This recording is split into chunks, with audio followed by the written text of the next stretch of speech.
So hello friends, कैसे हो आप सब। स्वागत है आप सभी का times of learning YouTube channel पर।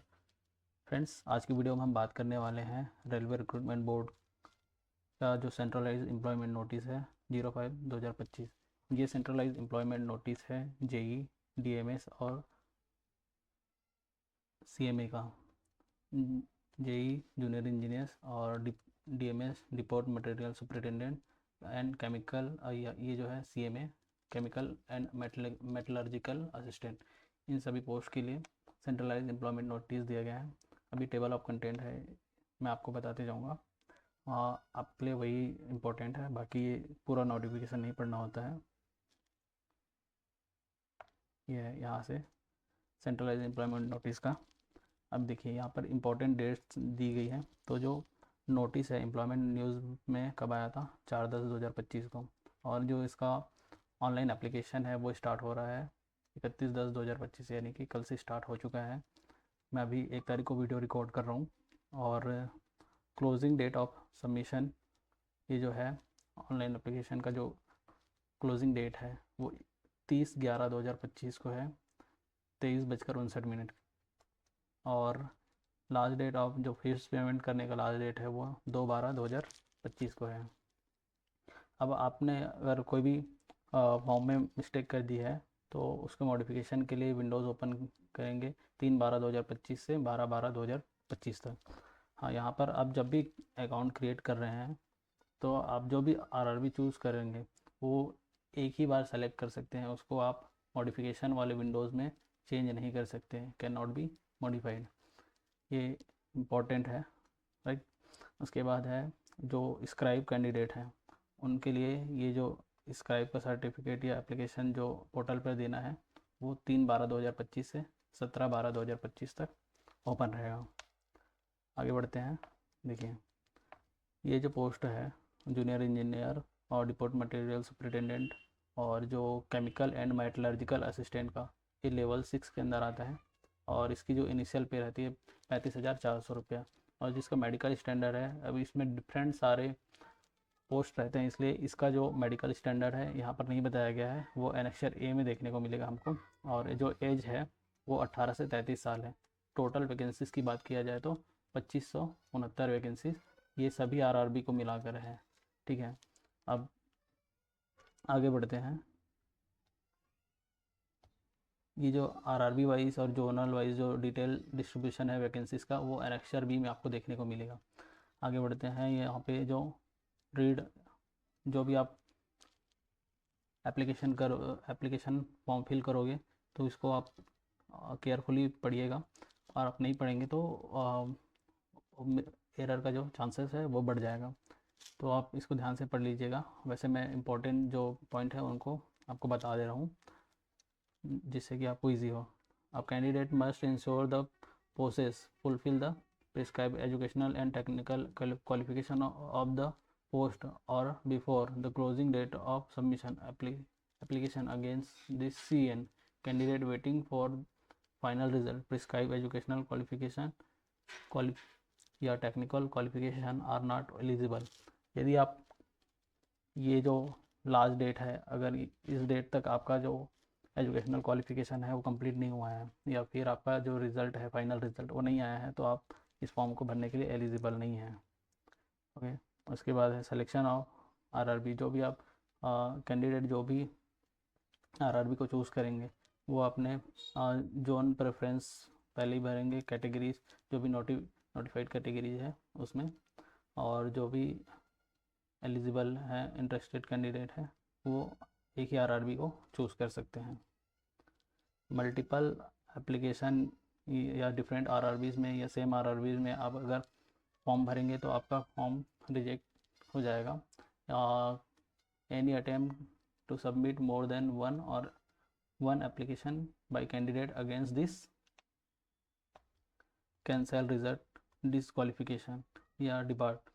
अगर आप एक से ज़्यादा आरआरबी में फॉर्म फिल करेंगे तो आपका जो फॉर्म है डिसक्वालीफाई कर दिया जाएगा आपको, या फिर आप डिबार्ड भी हो सकते हैं।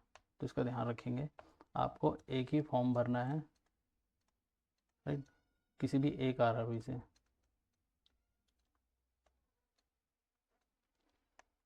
आगे बढ़ते हैं। देखिए, all the candidate seeking reservation, आपको रिजर्वेशन है जैसे ST SC OBC non creamy layer को बस है, क्रीमी लेयर को नहीं। EWS candidate, PW, ex serviceman, इन सभी को जो रिजर्वेशन है। मेडिकल फिटनेस, इसके लिए आपको जो ऑप्ट करना है तो फिर आपको जो अल्टरनेटिव अपॉइंटमेंट्स है इसके पहले ये सब चीज़ें कंप्लीट कर लेनी होगी। एज एज जो है 1/1/2026 से आपका कैलकुलेट किया जाएगा। अब ये डिटेल्स जो है आपको आगे देखने को मिलेगा। आगे बढ़ते हैं, details field in the create account. आप जब भी अपना अकाउंट क्रिएट कर रहे हैं, हो सकता है आपने 2024 के किसी या फिर 2025 का किसी भी फॉर्म भरा होगा RRB का, तो आपको फिर से अकाउंट क्रिएट करने की ज़रूरत नहीं है। और अगर आपने अभी तक RRB किसी भी मतलब पोस्ट के लिए फॉर्म नहीं भरा है, चाहे वो LP हो, टेक्नीशियन हो, तो आप अपना अकाउंट क्रिएट कर सकते हैं। और यहाँ पर आप ये भी बताया गया है कि आप जब अकाउंट क्रिएट करेंगे तो वो एक RRB को चूज़ करेंगे, और यहाँ पर जो आपका मतलब जो भी एरर हुआ रहेगा फॉर्म में, तो ये तो चेंज नहीं हो सकता RRB, लेकिन और यहाँ पर जो मॉडिफिकेशन के लिए जो फ़ीस देंगे वो नॉन रिफंडेबल रहेगा, जो कि 250 रुपये का। और क्रिएट एन अकाउंट, यहाँ से आप इसमें आप इसको भी ईमेल आईडी और मोबाइल नंबर को भी, और अपना जो RRB चूज़ किए हो उन तीनों को आप चेंज नहीं कर सकते हैं, इसलिए ध्यान से फॉर्म भरिएगा। शॉर्ट लिस्टिंग ऑफ कैंडिडेट्स, ये नॉर्मलाइजेशन मार्क्स के बेसिस पर ये जो, और ये 1/1 रेशियो में 1:1 में आपको सेलेक्ट किया जाएगा मेडिकल के लिए, DV के लिए। मल्टीपल शिफ्ट में जो भी एग्जामिनेशन हुए रहेंगे और उसका नॉर्मलाइजेशन जो मार्क्स रहेगा उसी की बेसिस पर आपको शॉर्ट लिस्ट किया जाएगा। नेगेटिव मार्किंग भी रहती है इस पेपर में 1/3 की, या बोल सकते हैं 0.33 की। बैंड आइटम्स हैं, ये आप पढ़ लीजिएगा। इलेक्ट्रॉनिक गैजेट्स, मोबाइल, पेपर, जो वॉचेस है, ईयरफोन, ब्लूटूथ, ये सारे का कैप, पर्स, कैमरा, ये सब आप पढ़ लीजिएगा, ऐसे में वीडियो लंबी हो जाएगी। आगे बढ़ते हैं। यहाँ पे candidate who have been dismissed from service by the government of India, किसी भी आप सर्विस में थे और वहाँ से आप डिसमिस कर दिए गए हो, चाहे वो आप स्टेट गवर्नमेंट में हो, सेंट्रल गवर्नमेंट में हो, PSUs, या फिर किसी एनी अदर गवर्नमेंट ऑर्गेनाइजेशन में, तो आप इस फॉर्म को भरने के लिए एलिजिबल नहीं हैं। जो भी आप फॉर्म भर रहे हैं उसमें आपका नाम, फादर नेम, मदर नेम और डेट ऑफ बर्थ, ये सारे रिकॉर्ड इन सभी मैट्रिकुलेशन में 10th के जो सर्टिफिकेट है उसी के हिसाब से भरिएगा। जो भी आप अकाउंट क्रिएट करेंगे और जो भी आप फॉर्म फिल करेंगे वो इसी के बेसिस पे, 10th के बेसिस पे। In case of any change, अगर आपने 10th के रिज़ल्ट में अगर कोई चेंज करवाया है हमें, तो इसको आप इस सर्टिफिकेट को इंडिकेट करेंगे और यहाँ पर जो भी चेंजेस है उसको आप बताएंगे फॉर्म भरने के टाइम पे, या फिर उससे पहले का ही चेंज होना चाहिए। फॉर्म भरने के लास्ट डेट के बाद जो भी चेंजेस होगा ये मान्य नहीं रहेगा। आगे बढ़ते हैं। जो ST SC कैंडिडेट हैं, ST SC कैंडिडेट हैं, उनको फ्री ट्रेन की फैसिलिटी मिलती है, और उसके लिए आपको जो आपका ST SC सेंट्रल कास्ट जो रहता है, सेंट्रल कास्ट सर्टिफिकेट, उसमें आपको मेंशन करना होगा जब फॉर्म भरेंगे उस टाइम पे। तो आपका जो E-कॉल लेटर आएगा उसमें आपको ये ट्रेन की जो फ्री ट्रेवल फैसिलिटी है वो आपको अवेल हो जाएगी। उसके बाद है RRB के पास राइट है कि वो कभी भी मॉडिफाई कर सकता है, चेंज कर सकता है, ऐड या डिलीट कर सकता है किसी भी टर्म एंड कंडीशंस को किसी भी स्टेजेस पे, राइट।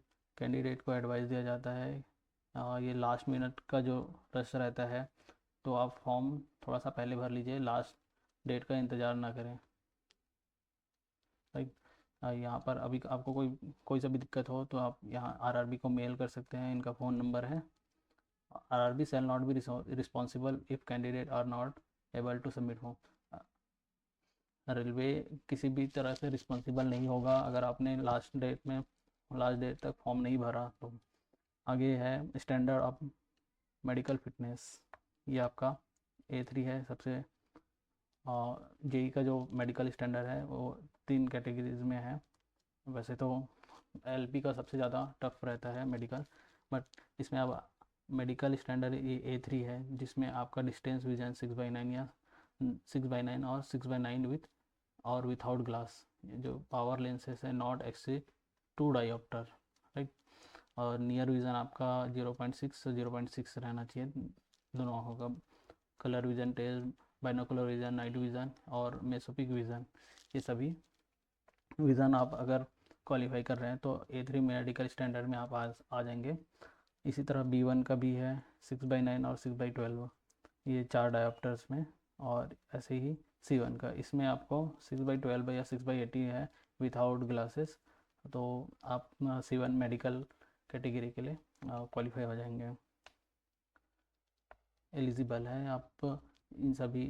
अगर आप A3 को पास कर जाएंगे तो अगर ये सभी पोस्ट के लिए एलिजिबल है। अगर आप सिर्फ B1 को पास कर रहे हैं तो आप सिर्फ B1 और C1 के लिए, अगर आप इसी बस में एलिजिबल हैं तो ये इसी वाला जो पोस्ट है इसी को आप टॉप पर प्रेफरेंस में रखें।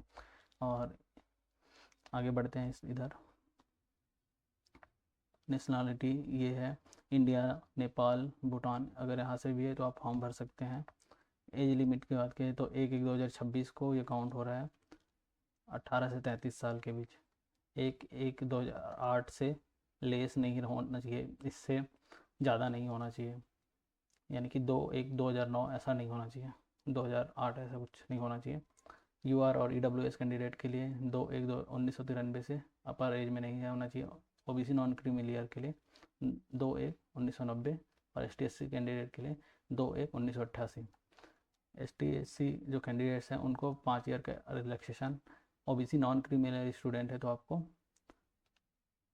3 ईयर का एज रिलैक्सेशन देखने को मिलता है। वैसे ही एक सर्विसमैन को भी रिलैक्सेशन है, आप देख सकते हैं इधर।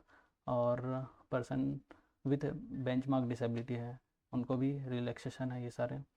आप इसको एक बार स्क्रीन को पॉज करके पढ़ लीजिएगा। आगे बढ़ते हैं। एजुकेशनल क्वालिफिकेशन की बात करें तो आपका ये जो है एजुकेशनल क्वालिफिकेशन एनेक्चर A में दिया गया है, क्योंकि सारे पोस्ट के लिए अलग अलग एजुकेशनल क्वालिफिकेशन है, क्योंकि डिफरेंट टाइप से पोस्ट है इसमें, इसलिए। आगे बढ़ते हैं। यहाँ पर एग्ज़ामिनेशन फ़ीस, आपका एग्ज़ामिनेशन फ़ीस रहेगा सभी कैंडिडेट्स के लिए 500 रुपये, और जो कि और अगर आप ST/SC, एक सर्विसमैन या PWD, फीमेल या ट्रांसजेंडर कैंडिडेट हैं या फिर EBC से कैंडिडेट हैं तो आपको 250 रुपये पे करने होंगे। और आप जब फर्स्ट CBT में अपीयर होंगे तो आपका जो अमाउंट है वो 250 रुपीज़ बैंक चार्जेस डिडक्ट करके रिफ़ंड कर दिया जाएगा। सेम ऐसा ही जनरल और OBC कैंडिडेट्स के लिए है। इसमें क्या है कि आप 500 रुपये पे करेंगे और आप फर्स्ट CBT अगर अपेयर हो रहे हैं और तो आपका बैंक का जो भी डिडक्शन हो उसके बाद आपको रिफ़ंड कर दिया जाएगा 400 रुपये। और इसके बाद है जो आप मोड ऑफ फी पेमेंट, आप जो भी ऑनलाइन फॉर्म भरेंगे तो उसका फीस पेमेंट इंटरनेट बैंकिंग या डेबिट कार्ड, क्रेडिट कार्ड या UPI के माध्यम से कर सकते हैं। EBC का है, अब अगर आप EBC का कास्ट सर्टिफिकेट बना रहे हैं तो आपको आपका जो टोटल फैमिली का इनकम है वो 50,000 से लेस देन होगा, तभी आप 250 रुपये में फॉर्म भर पाएंगे। और मेरे मानी तो यहाँ पे आप इसको नेगलेक्ट कर दिए हैं, क्योंकि ये बहुत दिक्कत वाला काम है। आगे भले आप 500 रुपये देकर फॉर्म फिल कर दीजिए, ऐसे भी आपको पोस्ट में कोई भी रिलैक्सेशन नहीं मिलेगा, सिर्फ एग्ज़ाम फीस बस में रिलैक्सेशन मिलेगा। इसलिए आप इसको 500 रुपये, क्योंकि ये बहुत कम लोगों का है, अगर आपके पास है तो डेफिनेटली भर दीजिए, कोई इशू नहीं है, आपका सर्टिफिकेट है तो। आगे बढ़ते हैं। रिफ़ंड ऑफ एग्ज़ामिनेशन फ़ीस, जो भी फर्स्ट CBT अटेंड करेगा उनको रिफ़ंड हो जाएगा examination fees. All candidate must clearly, आप जो भी बैंक अकाउंट और बैंक का जो अकाउंट नंबर है और IFSC कोड है वो ध्यान से भरिएगा, क्योंकि उसी में आपका पैसा रिफ़ंड होगा। फॉर्म भरते समय इन चीज़ों का ध्यान रखिए। आगे बढ़ते हैं। ये रिजर्वेशन की बात है, ये आप पढ़ सकते हैं। मैं आपको टेलीग्राम चैनल पर इसका PDF प्रोवाइड कर दूंगा, या फिर आप ऑफिशियल वेबसाइट से भी डाउनलोड कर सकते हैं। ये पर्सन्स विथ बेंचमार्क डिसेबिलिटी का है, ये आप सब पढ़ सकते हैं। PDF अपलोडेड रहेगा यहाँ पे टेलीग्राम चैनल पे, लिंक डिस्क्रिप्शन में मिल जाएगा आपको। रजिस्ट्रेशन फॉर स्क्राइब, ये सारी डेट्स आपको मेंशंस हैं ऊपर। नो ऑब्जेक्शन सर्टिफिकेट वालों का ये जो एम्प्लॉयर है। अब आते हैं यहाँ पर रिक्रूटमेंट प्रोसेस, ये सबसे इम्पोर्टेंट चीज़ है। यहाँ पर जो भी RRB सेलेक्ट करेंगे उस वहीं पर आपका फाइनल सिलेक्शन होगा, राइट। और जो भी अगर आप एक से ज़्यादा RRB पर फॉर्म भर देते हैं तो आपका फॉर्म रिजेक्ट भी हो जाएगा। तो इन चीज़ों का ध्यान रखिए। आपका जो सिलेक्शन प्रोसेस है रिक्रूटमेंट का, वो स्टेज 1 CBT, स्टेज 1 जिसको CBT 1 भी बोलते हैं, CBT 2, उसके बाद फिर डॉक्यूमेंट वेरिफिकेशन, फिर मेडिकल एग्जामिनेशन। इन 4 प्रोसेस से होकर आपका रिक्रूटमेंट कंप्लीट होगा। आगे देखिए, जो स्टेज 1 होगा उसमें आपको 90 मिनट दिया जाएगा 100 क्वेश्चंस के लिए, और जो स्क्राइब कैंडिडेट हैं जो उनको 120 मिनट का टाइम मिलेगा। और इसमें ये जो CBT है वो स्क्रीनिंग नेचर का है, और जो कैंडिडेट हैं जो शॉर्ट लिस्ट होंगे CBT 2 के लिए, वो रिजर्वेशन बेनिफिट्स के अकॉर्डिंग आगे बढ़ेंगे। और जो इसका जो सिलेबस है, mathematics, general intelligence and reasoning, और यहाँ पर जनरल अवेयरनेस का, जनरल साइंस का, इन सभी का यहाँ पर डिटेल्स दिया गया है। ये डिटेल्स सिलेबस है, आप नोट डाउन कर सकते हैं, स्क्रीनशॉट ले सकते हैं। इसी को ध्यान में रख के आपको पढ़ाई करनी होगी। ये सब्जेक्ट है, number of questions, number of section. जो मैथमेटिक्स है 30 क्वेश्चन 30 नंबर का, जनरल इंटेलिजेंस एंड रीजनिंग आपका 25 क्वेश्चन 25 नंबर का, जनरल अवेयरनेस आपको 15 क्वेश्चन 15 नंबर का, जनरल साइंस आपका आ जाएगा 30 क्वेश्चन 30 नंबर का। टोटल आपके पास 100 क्वेश्चन होंगे 100 नंबर के, और टाइम आपका होगा 90 मिनट्स। ये जो मिनिमम परसेंटेज आपको क्वालिफाई करना होगा, इसका मतलब ये नहीं कि आप UR अगर 40% लेके आ रहे हैं तो आप सेलेक्ट हो जाएंगे। आपको मेरिट में ही आना होगा, बट कम से कम ये क्वालिफाई होना चाहिए। अगर जब कैंडिडेट नहीं मिलते और इससे अगर आपका 40% मिनिमम 40% से कम है, तब आप सेलेक्ट नहीं होंगे। तो ये इनका मिनिमम क्वालिफाई मार्क्स हैं, मिनिमम परसेंटेज मार्क्स, राइट। अब ये है सेकेंड स्टेज CBT। जो भी फर्स्ट स्टेज क्वालिफाई करेंगे उनको सेकेंड स्टेज देने का मौका मिलेगा, और ये जो सेकेंड स्टेज देने का मौका मिलेगा वो 15 टाइम्स होगा। अब यहाँ पर 120 मिनट मिलेंगे 150 क्वेश्चंस के लिए। इसका डिटेल सिलेबस यहाँ पर है। General awareness, physics and chemistry, ये कहाँ 10th स्टैंडर्ड CBSE लेवल का। और जो बेसिक ऑफ कंप्यूटर है ये इन्वायरमेंट है, और टेक्निकल एबिलिटीज़ है ये अलग अलग ब्रांचेस के लिए अलग अलग है। तो ये एनेक्चर ABCDE इन सभी में देखने को मिलेगा। जो अलग अलग एजुकेशनल क्वालिफिकेशन है, इसलिए टेक्निकल, जैसे कोई सिविल का है, मैकेनिकल का है, इलेक्ट्रिकल का है, IT का है, या कोई ETNT का है। ये हो गया। जो सेकंड स्टेज CBT है, जनरल अवेयरनेस 15 नंबर 15 क्वेश्चंस, और ऐसे ही फिजिक्स और केमिस्ट्री का 15 क्वेश्चन 15 नंबर का। Basic of computer application 10 question 10 number का, इन्वायरमेंट भी 10 क्वेश्चन 10 नंबर का, और टेक्निकल एबिलिटी जो होगा 100 क्वेश्चन पूछे जाएंगे 100 नंबर्स के। टोटल आपका 150 क्वेश्चन 150 नंबर्स के, और इसके लिए टाइम मिलेगा आपको 120 मिनट। स्क्राइब कैंडिडेट्स के लिए इसमें टाइम है 1 सेकेंड। हाँ, और यहाँ पर 1/3 का निगेटिव मार्किंग भी है आपका। यहाँ पर भी मिनिमम परसेंटेज मार्क्स यहाँ पर दे दिया गया है। देखिए,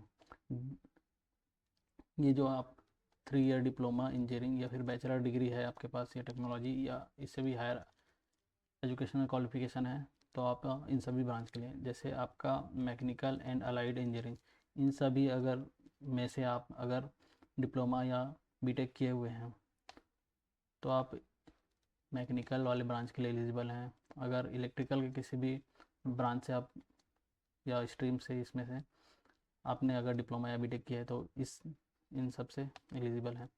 और ऐसे ही इलेक्ट्रॉनिक्स के लिए और ये सिविल के लिए 4th नंबर। अगर आपने बीएससी भी कर रखा है तो आप सीएमए कैटेगरी के लिए जो केमिकल एंड मेटलर्जिकल असिस्टेंट का जो पोस्ट है उसके लिए आप एलिजिबल होते हैं। और जो डीएमएस है वो उसमें सभी लोग एलिजिबल रहते हैं, राइट। अब यहाँ पर जो शॉर्ट लिस्टिंग कैंडिडेट हैं उनको डीबी और मेडिकल के लिए भेजा जाएगा। ये नॉर्मलाइजेशन मार्क्स है, यहाँ पर आपका कैलकुलेट करने के लिए आपका मेरिट इंडेक्स बनता है, ये इसका फॉर्मूला है, आप देख सकते हैं। डॉक्यूमेंट वेरिफिकेशंस यहाँ पर इक्वल टू द नंबर, यानी कि जितने वैकेंसीज हैं, जैसे 2569 वैकेंसीज हैं तो इतने ही कैंडिडेट को वो लेगा डीबी के लिए, राइट। डीबी और मेडिकल के लिए जैसे फर्स्ट स्टेज है, उसके बाद सेकंड स्टेज में आप जो सेकंड स्टेज है उसमें आप 15 गुना था ना, तो थर्ड में जब आएंगे यानी कि आपका डीबी प्लस मेडिकल एग्जामिनेशन जो होगा इसके लिए आप जो है 1:1 के रेशियो में आएंगे, इतने ही लोगों को क्वालिफाई किया जाएगा। आगे बढ़ते हैं, हाउ टू अप्लाई। इसके लिए अलग से डेडिकेटेड वीडियो आ जाएगी, कैसे अकाउंट क्रिएट करना है, आइडेंटिटी ऑथेंटिकेशन कैसे करना है, जनरल गाइडलाइंस जो भी है इसमें। और इस बार लाइव फ़ोटो कैप्चर किया जाएगा, तो आप ये सब के बारे में भी आपको वीडियो मिल जाएगी आगे।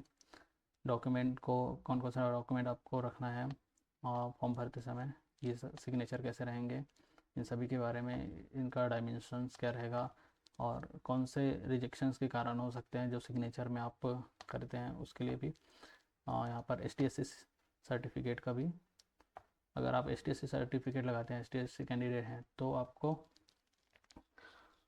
फ्री ट्रेवल पास के लिए रिक्वेस्ट डालना होगा। इसके लिए आप अपना STSC सर्टिफिकेट इस फॉर्मेट में अपलोड करेंगे, तो आपको जब कॉल लेटर आएगा तो वहाँ पर आपको फ्री ट्रेवल पास देखने को मिल जाएगा। ये असिस्टेंट फॉर स्क्राइब, इसके लिए भी नोटिस दिया गया है, आप पढ़ सकते हैं। आगे बढ़ते हैं, यहाँ पे मॉडिफिकेशन और सबमिशन का डिटेल। जब भी आप फॉर्म भरें, और जो भी RRB तो आप चेंज नहीं कर सकते हैं, इसको ध्यान से करिएगा। मॉडिफिकेशन विंडोज़ जो रहेगी वो 3/12/2025 से 12/12/2025 तक, और इसके बाद आपका जो मॉडिफिकेशन का रिक्वेस्ट एक्सेप्ट नहीं किया जाएगा। और कैंडिडेट को एडवाइस दिया जाता है कि जो भी आप इंफॉर्मेशन है दे रहे हैं RRBs को, वो केयरफुली डेडलाइन से पहले ही आप अच्छे से फॉर्म को फिल करके भर दें। आगे है, ये सारे RRBs के वेबसाइट हैं, देख सकते हैं आप।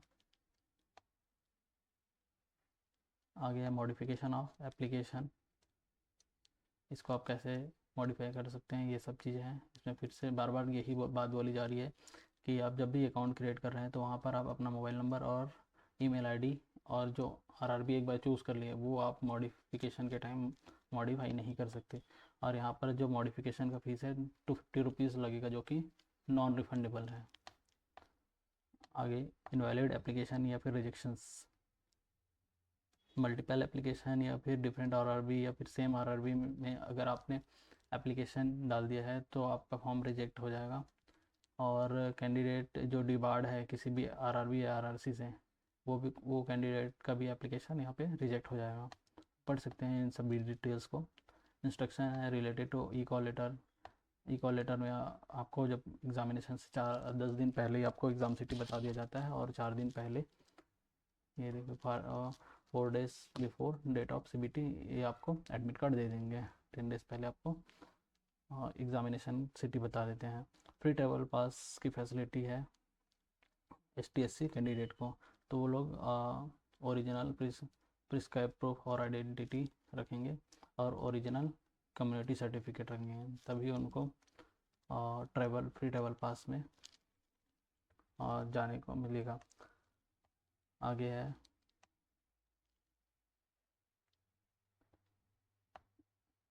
ये आप वार्निंग दी है आरआरबी ने। अगर जो भी जॉब रैकेटर्स हैं उनसे आप अवेयर रहिएगा। जो भी वेबसाइट पर दी जा रही है उन्हीं पर भरोसा करिए, किसी थर्ड पर्सन या फिर किसी अन्य पर्सन पर आप भरोसा ना करिए। यहाँ पर CN नंबर 2025 का जो पोस्ट पैरामीटर है, अब देखिए यहाँ पर जो कैटेगरी नंबर 1 है, कैटेगरी नंबर 1 से कैटेगरी नंबर 5 तक जो 3 ईयर डिप्लोमा मैकेनिकल हो, इलेक्ट्रिकल, इलेक्ट्रॉनिक्स और इन सभी में है, तो आप इन सभी पोस्ट के लिए एलिजिबल है। एक बात आपको ये बता देता हूँ, देखिए मैकेनिकल और इलेक्ट्रिकल और आपका इलेक्ट्रॉनिक्स, ये तीनों का जो है इनका पोस्ट जो है मर्ज हो जाता है। इलेक्ट्रिकल प्लस इलेक्ट्रॉनिक्स और मैकेनिकल, इसमें तो इलेक्ट्रॉनिक्स और इलेक्ट्रिकल वाले एलिजिबल रहते हैं, और मैकेनिकल प्लस इलेक्ट्रिकल इन दोनों पोस्ट पर, मैकेनिकल वाला इन तीनों पोस्ट पर ये दोनों एलिजिबल रहते हैं, और इन दोनों पोस्ट पर ये, इसमें मैकेनिकल वाला जो है इलेक्ट्रॉनिक्स के पोस्ट पर एलिजिबल नहीं रहता, इन पर एलिजिबल नहीं रहता। राइट, इतनी बातें समझ में आ गई होंगी। अब देखिए यहाँ पर जो 6 नंबर कैटेगरी है, 6 नंबर से कैटेगरी नंबर 9 तक, ये जो वर्कशॉप है जो सिविल का है, अब इसी को इंजीनियरिंग बोलते हैं, सिविल को ही यहाँ पे इंजीनियरिंग बोला जाता है। ये सारे इलेक्ट्रिकल के पोस्ट हैं। राइट, अगर आप मैकेनिकल से हैं, आपका सिलेक्शन अगर TRD डिपार्टमेंट में है तो आपको इसी में काम करना पड़ेगा। इलेक्ट्रॉनिक्स से भी है, अगर EMU या TRS इस सब में, जनरल सर्विसेज में है, तो आपको इसी इलेक्ट्रिकल डिपार्टमेंट में ही काम करना होगा। राइट, अब ये वे ब्रिज डिज़ाइन एंड ड्राइंग ये सारे सिविल्स के हैं, इसमें सिर्फ सिविल वाले एलिजिबल रहते हैं। आगे बढ़ते हैं, जूनियर इंजीनियर ट्रैक मशीन। यहाँ पर देखिए ये जो डिपार्टमेंट है वो वैसे तो सिविल का है, लेकिन यहाँ पर सिविल वाले एलिजिबल नहीं रहते। यहाँ पर इलेक्ट्रिकल, यहाँ पर लिखा होगा mechanical, production, automobile, electrical, electronics, control engineering, इन सब लोग जो है एलिजिबल रहते हैं। अब यहाँ पर कैटेगरी नंबर 11 से लेके 17 तक ये सारे मैकेनिकल के पोस्ट हैं, और इसमें भी वही बताया ना आपको, mechanical, electrical, electronics, manufacturing, mechatronics, industrial, ये सारे अगर स्ट्रीम से आप हैं तो आप इन सभी के लिए एलिजिबल हैं। उसके बाद है ये केमिकल CMA की जो पोस्ट है, केमिकल एंड मेटलर्जिकल असिस्टेंट, ये जो मैकेनिकल का पोस्ट है इसमें BSc फिजिक्स, BSc डिग्री है और जिसका फिजिक्स और केमिस्ट्री में मिनिमम 45 मार्क्स हैं वो इसमें एलिजिबल रहते हैं, और केमिकल इंजीनियरिंग वाले भी इसमें एलिजिबल रहते हैं। उसके बाद है junior engineer electrical, diesel, electrical, ये मैकेनिकल का पोस्ट है, तो इसमें मैकेनिकल, इलेक्ट्रिकल, इलेक्ट्रॉनिक्स ये सभी एलिजिबल रहते हैं, कैटेगरी नंबर 19, 20। उसके बाद है ये इलेक्ट्रॉनिक्स का, ये जो electronics signal and telecommunication department, SNT बोलते हैं शॉर्ट में, तो इसमें इलेक्ट्रिकल, इलेक्ट्रॉनिक्स और कंप्यूटर साइंस इंजीनियरिंग वाले, ये सभी ब्रांच वाले इसमें एलिजिबल रहते हैं, कैटेगरी नंबर 21 से लेके कैटेगरी नंबर 25 तक। और जो कैटेगरी नंबर 26 है जो स्टोर्स का होता है, स्टोर एंड डिपोर्ट में, तो यहाँ पर मेडिकल कैटेगरी भी C1 रहता है, तो इसमें जो एलिजिबल होते हैं सभी जो 3 ईयर डिप्लोमा कंप्लीट किए हैं, चाहे वो सिविल से हो, मैकेनिकल से हो, इलेक्ट्रिकल से हो, सभी लोग एलिजिबल रहते हैं। तो ये बातें आपको समझ में आ गई होंगी। आगे बढ़ते हैं, डिटेल ऑफ मर्ज कैटेगरी, जो भी आप यहाँ पर देखिए, जूनियर इंजीनियर इलेक्ट्रिकल के लिए जो मर्ज कर दिया गया है यहाँ पर 1 और 2 को, ये जो डिज़ाइन एंड ड्राइंग है, प्रोडक्शन यूनिट है, इन दोनों को मर्ज करके एक ही पोस्ट में मर्ज करके ये पोस्ट बना दिया गया है, जूनियर इंजीनियर इलेक्ट्रिकल। ऐसे ही यहाँ पर जो कैटेगरी नंबर 3 है, 4 है, इसको मर्ज कर दिया गया है EMU और TRS को, junior engineer electrical, EMU TRS करके। सेम ऐसे ही सभी कैटेगरीज को आप देख सकते हैं कि कौन कौन से पोस्ट को मर्ज कर दिया गया है। अब आते हैं यहाँ पर वैकेंसी टेबल, कितनी कितनी पोस्ट आई हुई है इस बार। तो यहाँ पर ये जो RRB अहमदाबाद की यहाँ पर ये सारे कैटेगरी नंबर है, आप देख सकते हैं और आप मिला लेंगे। ये जब भी आप फॉर्म भरेंगे तो वहाँ पर आप जो भी, जैसे आप सिविल के हैं या फिर इलेक्ट्रिकल के हैं या फिर इलेक्ट्रॉनिक्स के हैं या फिर मैकेनिकल के हैं, तो आपका जो भी पोस्ट आप एजुकेशनल क्वालिफिकेशन डालेंगे तो ये सारे ऑप्शंस आपको खुल के आ जाएंगे। आप वहाँ पर पोस्ट प्रेफरेंस देना होगा। पोस्ट प्रेफरेंस के लिए अलग से एक वीडियो आएगा जिसमें आप पोस्ट प्रेफरेंस बेस्ड पोस्ट कौन सा होता है, कौन सा डिपार्टमेंट का, वो सारी चीज़ें आपको नेक्स्ट वीडियो में मैं आपको दे दूँगा। उसके लिए आप निश्चिंत रहिए। तो यहाँ पर देखिए RRB अहमदाबाद की जो वेबसाइट है, RRB अहमदाबाद में जो है टोटल 151 पोस्ट है। इसके बाद है आगे RRB अजमेर, यहाँ पर टोटल 40 पोस्ट है। कैटेगरी देख सकते हैं, UR के लिए 20, SC के लिए 4, ST के लिए 3 और OBC के लिए 10। बेंगलुरु के लिए टोटल पोस्ट देख लेते हैं, 80 टोटल पोस्ट है। ऐसे ही RRB भोपाल के लिए जो टोटल पोस्ट है ये है 58। RRB भुवनेश्वर के लिए जो टोटल पोस्ट है वो है 36। अब अपना डिपार्टमेंट और सारी चीज़ें एक बार अच्छे से पढ़ लेंगे। मैं ये PDF अपने टेलीग्राम चैनल पे अपलोड कर दूँगा, वहाँ से आप आराम से पढ़ सकते हैं। RRB बिलासपुर, यहाँ पर टोटल 127 पोस्ट है। RRB चंडीगढ़, RRB चंडीगढ़ में 108 पोस्ट है। RRB चेन्नई की बात करें तो यहाँ पर 160 पोस्ट है। RRB गोरखपुर, यहाँ पर 98 पोस्ट है। RRB गुवाहाटी में 7 पोस्ट है, इसमें बहुत कम पोस्ट है। ST और SC के लिए तो 0 पोस्ट है। UR और OBC कैंडिडेट के लिए 2 पोस्ट यहाँ पर देखने को मिल रहा है। RRB जम्मू श्रीनगर की बात करें तो यहाँ पर आपका 88 पोस्ट है। RRB कोलकाता में यहाँ पर कितना पोस्ट है, यहाँ पर टोटल आपको 628, यही सबसे ज़्यादा पोस्ट है। टोटल 628 पोस्ट है RRB कोलकाता में। RRB मालदा, अब ये मत देखिए कि आप यहाँ पर ज़्यादा पोस्ट है तो यहीं से फॉर्म भर देते हैं। लास्ट बार इसका जो CBT 1 हुआ था उसका जो नंबर गया था, नॉर्मलाइज नंबर, वो सबसे ज़्यादा हाई था। मतलब इसका जो कट ऑफ था,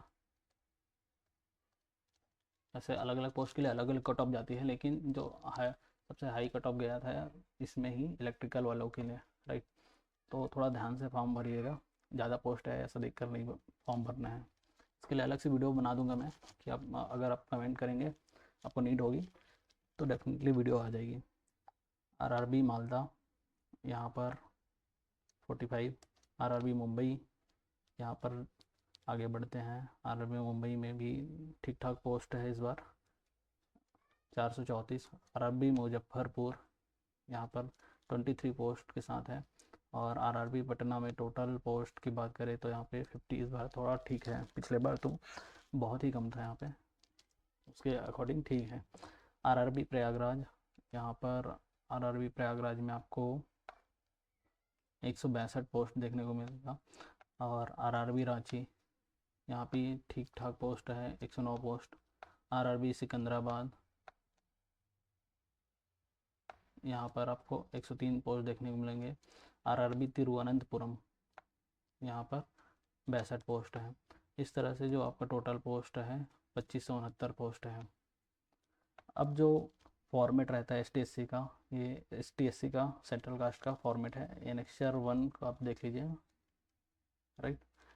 और इसी तरह OBC का, UR वालों को तो फॉर्म नहीं लगता। एनेक्चर 2 जो है OBC नॉन क्रीमी लेयर के लिए है, इसको आप बनवा लीजिएगा फॉर्म भरने से पहले। और ये है एनेक्चर 2A, ये जब आप DV के टाइम पे यूज़ होता है उस टाइम पे बना के लेके जाएंगे। और एनेक्चर 3 ये सब income assist certificate for EWS वालों के लिए है, annexure 3। Annexure 2A income certificate EBC candidates के लिए है, जिनको फीस चाहिए, फीस में कंसेशन चाहिए, उनके लिए ये डिक्लेरेशन है। इस तरह से आप देख सकते हैं ये सारी चीज़ें हैं, फॉर्म्स जो भी आपके नीड है वो आप डाउनलोड करके अपने जो भी फॉर्मेट है उसमें आप बनवा सकते हैं। ये स्क्राइब का है। इस तरह से ये कंप्लीट हो जाता है। बाकी ये फॉर्म का डिटेल्स ही दिया गया है, ये सारी चीज़ें हैं। ये जो आपका सिलेबस है टेक्निकल का, इसको हम किसी अलग वीडियो में कंप्लीट कर देंगे। जैसे आप देख सकते हैं ये जो है सिविल और उसके अलाइड इंजीनियरिंग वाले ग्रुप्स के लिए है। ये आप पढ़ सकते हैं, इसको स्क्रीनशॉट ले सकते हैं पॉज करके। इसी प्रकार यहाँ पर इलेक्ट्रिकल एंड अलाइड इंजीनियरिंग वालों के लिए है,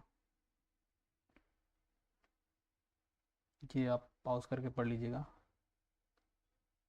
ये स्क्रीनशॉट ले लीजिए। यहाँ पर इलेक्ट्रॉनिक्स और अलाइड इंजीनियरिंग वालों के लिए ये है, और ये मैकेनिकल वालों के लिए सिलेबस है। और जो CMA कैटेगरी के लिए जो फॉर्म भरेंगे वो इस सिलेबस को फॉलो करेंगे।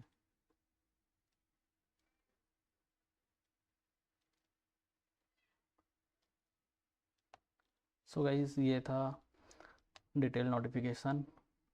आप कमेंट करके बताइए आपको फॉर्म भरने में दिक्कत आ रही है, किस चीज़ में दिक्कत आ रही है प्रिपरेशन के रिगार्डिंग। सो आप कमेंट करेंगे, उसके अकॉर्डिंग मैं आपको वीडियो दे दूँगा। वैसे हमारी वीडियोज़ आएंगी पोस्ट प्रेफरेंस को लेकर के, और फॉर्म कैसे भरना है इन सभी पे, और मैं गाइड करूँगा आगे इन सभी चीज़ों पे। चलिए वीडियो को यहीं तक रखते हैं, मिलते हैं नेक्स्ट वीडियो में। तब तक के लिए बाय बाय, जय हिंद, टेक केयर, अपना ध्यान रखना।